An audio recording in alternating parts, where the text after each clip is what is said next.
friends, and welcome back to the channel. This is Bake a Leg and Let's Dig It. If you know, I was told I had to move on Halloween because the house was being sold and a lot of things came here and it was just so busy, so chaotic. But I lost, I think, one. I gave quite a few of these littler pumpkins to the chickens. In case you don't know, chickens, this is a natural dewormer. These are so firm. I wash them.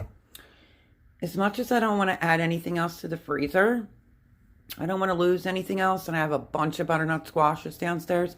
I think I have a couple more of these. I'm not sure. This is the meat squash. I don't remember, but I just cut it. And look at this gloriousness, and it was a struggle to cut it. Look at how beautiful the inside of this is. I am going to scoop out the seeds. I'm probably going to save a few, dry them in the sun. And I figured I would put it in the oven and roast it, you know, with the top up, and maybe use it for future, maybe pumpkin pie or pumpkin muffins. So yeah, I have, the box got moved, so I think I lost like one or two. And then I gave quite a few of these small ones to the chickens over the winter as a natural dewormer. And I just struggled to cut into this, but look at that gloriousness. Nothing wrong with it. We are in May, actually.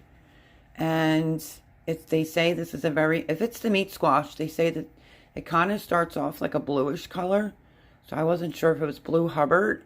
But like I said, you can go back and look at my videos. I harvested a lot. But it did say if it was the meat squash, it was a very good storage squash. And you're not kidding, because we're May and it's solid. Solid as can be, and looks absolutely gorgeous in the inside. So I'm going to scrape it all out. I have an oatmeal bake in the oven. I haven't made one in over a week because it was starting to get on my nerves. You know, because it just is. I have this cookie sheet with a piece of parchment paper. I'm going to end up putting it on there. As soon as I scoop the seeds out, I'll probably scoop it out onto a paper plate. It's beautiful out, and I can sit out there and pick the seeds out and save some. And I'm probably going to do the same with these. Just roast them. And yeah, I guess I could bring it back after they come out of the oven. I was thinking about pressure canning pumpkin, but I really don't know how to do it. So I just decided, you know what, I'm going to roast it up. We'll see. I mean, this is firm. So again, my friends, I'm not sure if it's the meat squash or the Hubbard squash. I think it's the meat squash from MIGARDENER. Anyway, I'm going to save some seeds. I'm going to roast it in the oven, top up. I guess I'll bring it back and let you see if it's got a lot of liquid. If it does have a lot of liquid, well, then I would have to let it, you know, drip in a cheesecloth for a bit. But then my game plan is to put in a Ziploc baggie, date it, and use it on future recipes.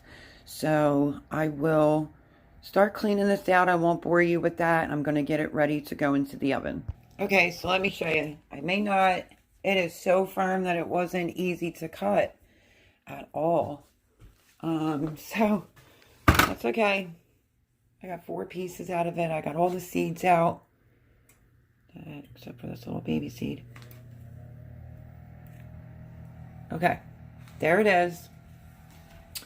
Look at all the seeds you get out of just that one alone. But very, very difficult to cut. And I also have very sore hands. So I just took the oatmeal bake out. I may just put a little bit of water on the bottom of this. And I'm going to just put this in by itself and not put those with it. So that's going to go in the oven. A little bit of water on my cookie sheet. Oven's preheated to 350 because I just took out a peach oatmeal bake. It's not that they're getting on my nerves making them, even though it starts adding up. I just wasn't feeling good for a week. I had really bad sunburn, and I really think it was sun poisoning. So I didn't make one for a week. Ooh, 1 week. So I just took this out of the oven, and now I'm going to get this in. But this is unbelievable. I will rant and rave about this meat squash from MIGARDENER till the cows come home, because it was so hard to cut, flawless, had no like marks or anything like that. And I think I harvested this in August and we're in March. So you would never starve to death by doing meat squash. It did say it was a very good storage crop. I also had stated I have a lot of butternut squash I have to get to, but we're going to get to this one first. I'm going to roast it in the oven, see how it turns out, and I'll show you what that looks like as soon as it ends. I just stuck a fork in it, as you can see. Oops, sorry. If you can see, and I literally just added a little bit more water, but when I take a fork, here, not on my tripod, when I take a fork, it's fork tender. So I'm figuring that I should pull this out and let it cool completely, and then I'll be able to scrape it and, you know, put it in a baggie. But that's what it looks like coming out of the oven, which is beautiful still. The color is just amazing. So let me pull this out. Okay, so that's what it looks like. I don't know if that helps, but look at the color. Is that not gorgeous or what? And I just was kind of sticking a fork in, and it's definitely fork tender on all the pieces. So that's it, my friends. I'm just going to let that cool so I can handle it, and I'm going to scoop out all the flesh in the inside. There is one seed I didn't get to. Okay. So yeah, that's what I'm going to end up doing with it. I'm going to scoop all the flesh out. I guess I could bring it back so you could see the inside part once I scoop it out, but I'm pretty sure the color that you're seeing is the color that it's going to be once it comes out. So like I said, I'm going to scoop it out, and then I'm going to use, look, and I found other ones. I'm going to use quart-size baggies. I think I'm going to use quart-size baggies, most likely, like each piece. So I might use a couple of these, and then I'm going to write today's date. I'm going to flatten it, and I'm going to store it in the freezer for future references. So the only thing I'm not sure of is once I get it scooped out, if I should mash it down a little bit. I guess it really doesn't matter. But anyway, so that's what I'm going to do with this meat squash. And sorry, but, you know, I've gone through a lot, been through a lot. And off the top of my head, I don't remember what the name of these are. And I've done a lot already this morning. Buku amount of stuff. And it's 1 o'clock here now. So this is probably going to wait. Maybe tomorrow I'll get to it.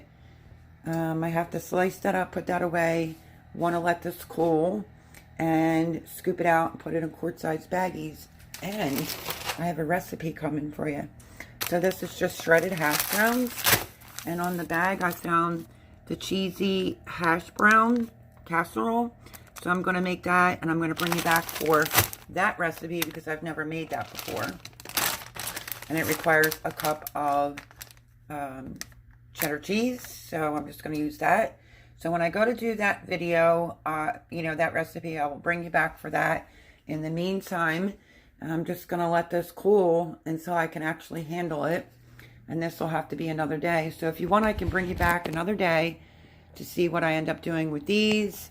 And then when I go to bake probably some muffins, because they're just easier to eat, I will bring you back and show you using this meat squash in a recipe, because I'm also doing dinner here tonight. I'm doing a pork loin. I'm going to do this hash brown cheddar cheese recipe, and I still have to cut up the peach cranberry bake, the peach oatmeal bake. And at Easter I made one, in that video still on my phone. So yeah, I don't know which one you're going to see first. Probably this one. But then if you just see like a random peach oatmeal bake, I figured the different flavors, I would bring it along and try it. But anyway, so I have to cut all this up into pieces, normal size pieces, or Thomas will cut like a whole wedge that big and take the whole thing to work. And that's why it doesn't last a week here. So, lots of things I got done today. Like I said, I want to cut this up. I'll deal with this tomorrow or the following day. I might show you what this looks like in a baggie. I might not. And I will definitely bring you back for the shredded hash brown cheddar cheese bake. It's a casserole. I will bring you back for that recipe because like I said, I'm also cooking tonight. I am making a pork loin and I really don't feel like fussing. So I just didn't feel like peeling potatoes. And I just thought, you know what? What can I do with some shredded hash browns? I flipped it over and there was the recipe. Let me clear that up for you so you can see. Cheesy hash brown casserole. And it will look like that, supposedly. So that will save me from having to peel potatoes because I'm just not in the mood. And then a vegetable, and that will be dinner tonight. But like I said, I will bring you back when I go to make the cheesy hash brown casserole. And then I might not even freeze all of this. Now that I'm thinking about it, I might leave like, I think it's 2 cups. So 2 cups worth I might leave out and make some pumpkin muffins. Maybe with some cream cheese in the center. If not, just pumpkin muffins, because it would just be easy to have for breakfast around here. So even though it's off season and we are May, I thought, oh my gosh, let me get to some of my squashes that are down in that basement. And I still have like, I don't even know how many butternut squashes. So I will bring you back when I go to do the butternut squash too. I'm going to see if I can call my friend Pam. Her channel is Join Me in the Dirt, to see if she knows how to pressure can butternut squash. And if she does and can help me out, maybe I'll pressure can butternut squash. If not, then I'll find another way to preserve it. So that's my video today. Sorry if it's all over. I'm just getting tired. I've been up so early. And that will wait till tomorrow. I'm going to cut that up, let this cool, and stay tuned for the cheesy hash brown casserole. I'll bring you back for that. And then I'll make some pumpkin muffins out of this. So hopefully you'll come back. And if you're new here, maybe think about subscribing.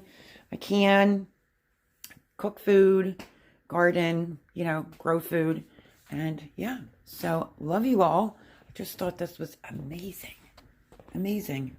And now would be the time. It's another big reason why I'm emphasizing on this, because if you can get some meat squash and get it planted now, you will not regret it. It literally says on the back of the envelope that it gets better tasting the longer it's in storage. And it also is squash bug resistant. That I wanted to make sure I didn't forget to tell you. I had squash bugs last year, not on the meat squash. So, yeah, think about that. And you might want to grow a bunch, and then you can store them. Jean's basement here is cold, so they did pretty well. I'm not sure if I have any more left. I have to look around because there was 2 boxes and the box was moved. So, whatever. But great squash, meat squash to plant in your garden. So, like, subscribe, share, and I'll catch you on the next video, my friends. Bye.